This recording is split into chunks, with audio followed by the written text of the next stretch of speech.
three things required for a spiritual success: attitude, attitude, and attitude. What sort of attitude one must have?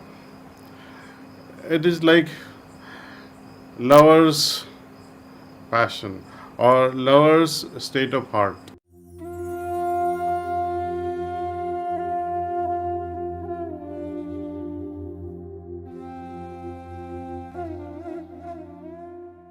Now, coming to this anxiety and depression, when you have it, how do you sit for 40 minutes of meditation?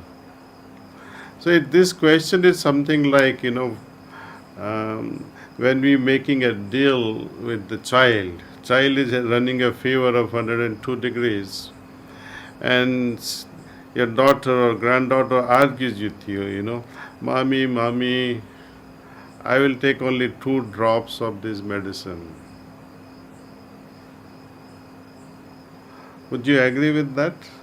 Of course, you will agree and say, okay, why not 2 drops? I'll give you 2 drops, and you will cheat and say, okay, let's finish this.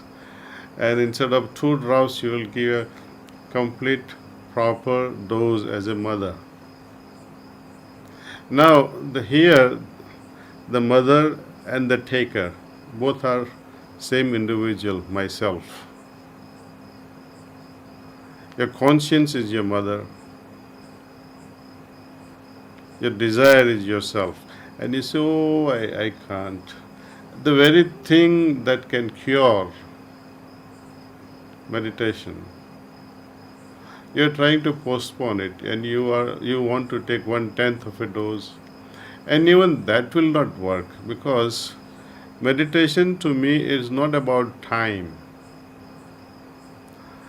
You can meditate for 1 hour and don't get a single bit of transformation within you. But people like Babuji, who would meditate for 2 minutes and dive to the deepest level of their consciousness, within 2 minutes they resurface again. So idea of meditation is to go as deep as possible in a very short time. And we need to cultivate certain attitudes towards the practice, because practice is hardly 95% towards our success. And I tell you, in the business world, what they call, what are the 3 requirements for a successful business? They say, the retail stores, about the retail store's success, they say location, location, and location. If you have a pharmacy or a drugstore right in front of a hospital, it has greater chances of being successful than a pharmacy in a remote village.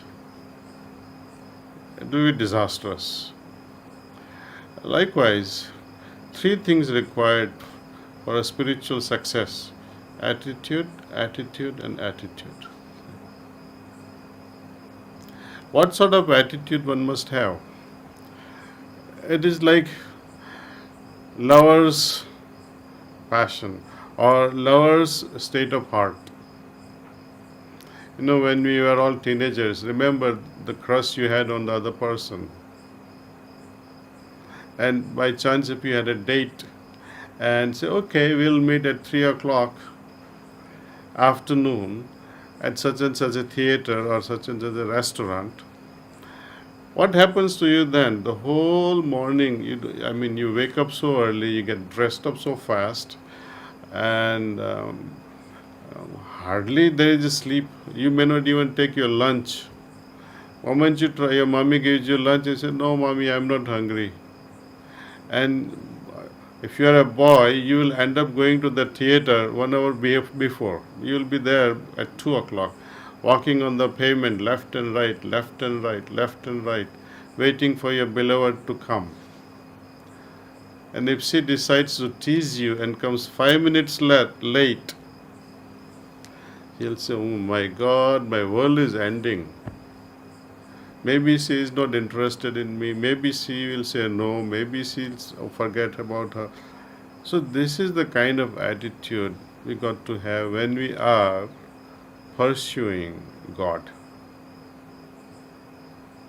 Are you crazy about realizing the ultimate?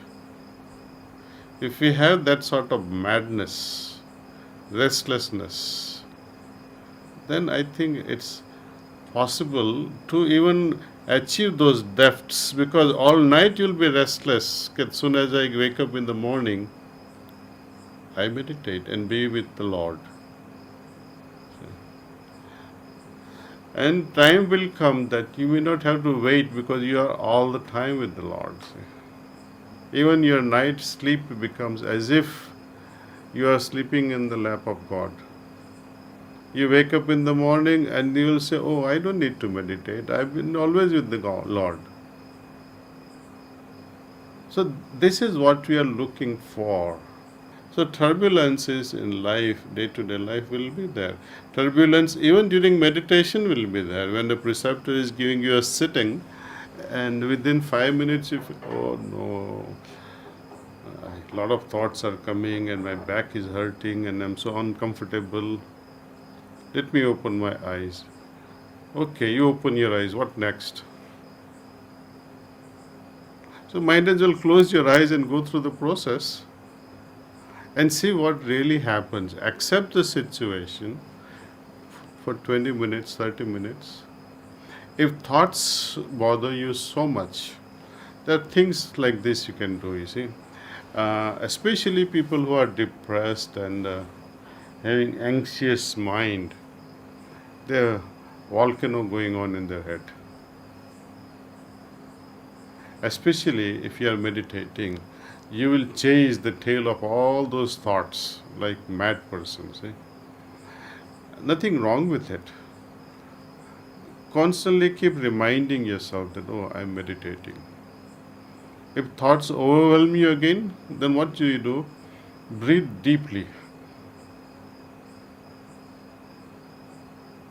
Hold your thought and have attention towards the heart. Okay. If that also doesn't help, gently open your eyes and look at the sky. And gently close your eyes again. So few things like that can help. Or pick up one book that you would like to read. Read it for 5 minutes, like things like Whispers or or literature or any spiritual literature. You read for a few minutes and then again close your eyes and see what happens.